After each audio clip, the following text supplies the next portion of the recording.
Last week I reviewed Shadows of Brimstone, and both the base games, City of Ancients and Swamps of Death, and I thought the world of them. I thought they were really great games.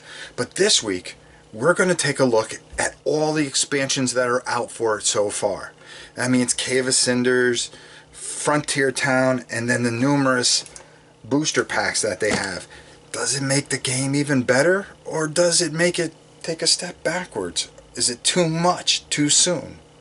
Well, let's head down to the table and take a look. So now we're going to take a look at some of the expansion packs. These expansion packs really turned out to be fabulous. The Guardians of Targa, which added a real big boss that normally you wouldn't see in the regular game, but it adds to that whole area by having a boss. And you can see the model is beautiful and was a lot easier to put together than the base set. It was just really good experience to put that together and paint it up very quickly. That came with a card, and that guy, let me tell you, this guy's really tough, and he just adds a lot to the game. The Masters of Void, really good pack, and adds void magic, and it came with a whole bunch of cards and high threat cards that you add in, and you could just add it into any of your base games. So even if you just bought any one of these, they would add to your base game.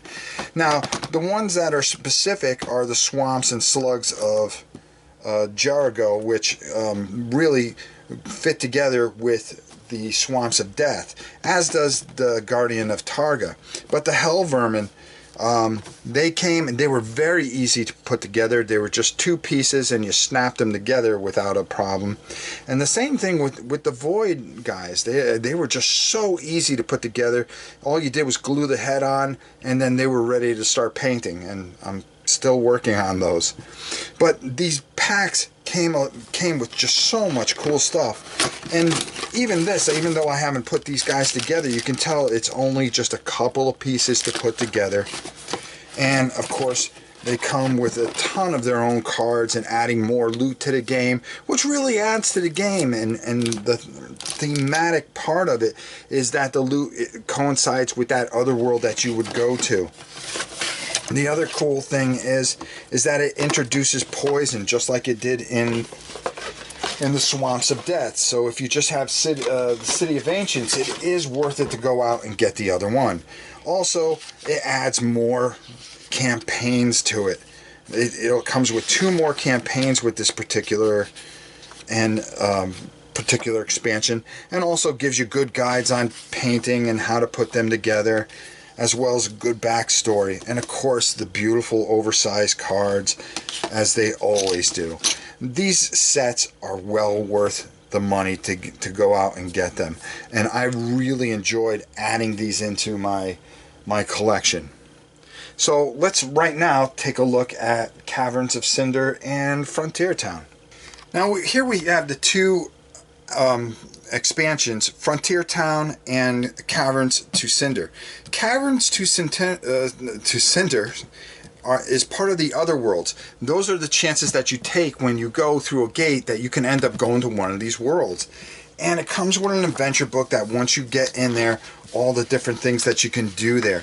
It adds poker chip tokens, which really makes it easier to keep track of experience points during the game, so you don't have to do a ton of writing, and break up new tiles, and of course these baddies, which, to be honest with you, were just awesome because all they were just one piece.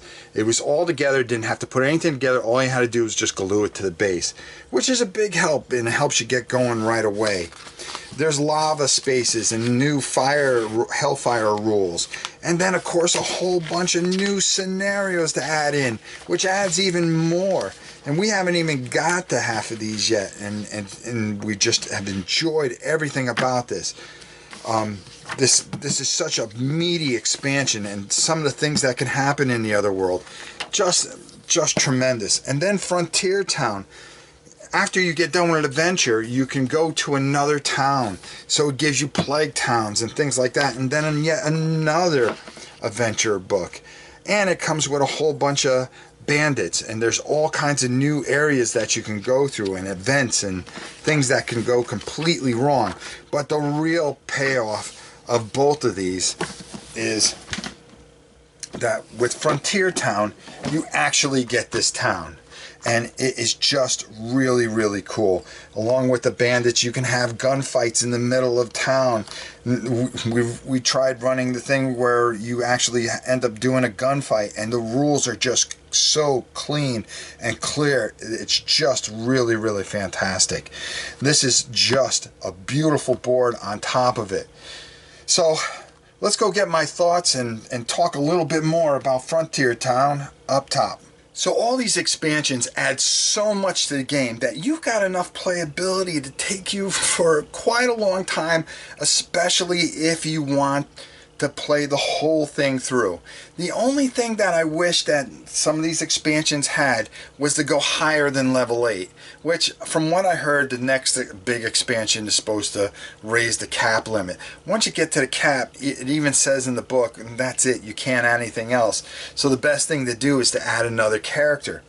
But I have to tell you that all of these are just fantastic, and they add so much different flavor. It almost changes the game, but it doesn't, because it just adds so many different adventures and things. I can tell you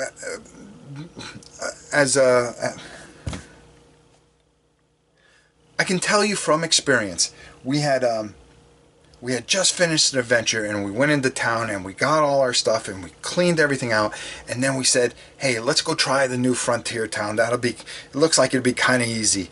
So we ended up having to face a bunch of bank robbers.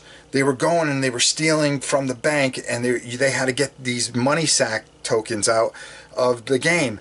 So we had to stop them before they did that, and we would get experience. We almost died in the town. We thought it would be easier, and we thought it'd be a nicer experience and just a change of things, but it turned out to be very deep, and it was just a lot of fun, and we had a blast. And usually when you get done playing these mines, you go, oh, okay, let me try to get back down and get powered up. But when you go back to this town and you go into this town, it's, this event can happen, and then all of a sudden you're on the edge of your seat again, just trying to hope that you get through.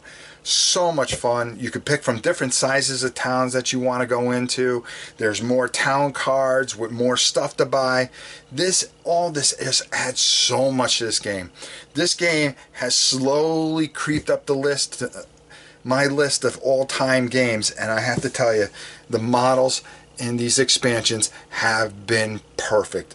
Putting them together has been lickety-split, no problems, nothing. Not like the original sets, which I think were a problem to begin with. Somebody must have said something about it, and they just made these expansions so much easier to work with, and that has been so appreciated. You can get right down to painting, which I really need to get down to painting. But even like getting the 6 bandits that you got in, all you had to do was glue on their heads. It was nothing. We had them up and we were ready to run through the town. These expansions just I have to give a 9, a solid 9, and they actually raise what I think of the other game up to a 9, because all this together is just a wonderful, wonderful experience, and you're going to find that you're going to be playing this game nonstop. I know we have. So that's it for this week's review. I'm Rob Oren, and until next time, I'll see you soon, and hope you guys all have a great week. Thanks so much for watching the Dice Tower videos. Find more great videos and reviews, as well as our top-rated audio podcast at Dicetower.com. You can also find other great shows at Dicetowernetwork.com. I'm Eric Summerer, and you've been watching The Dice Tower. The Dice Tower is sponsored by Cool Stuff Inc., where you can find great games for great prices. Cool stuff in stock. Check them out at CoolStuffInc.com.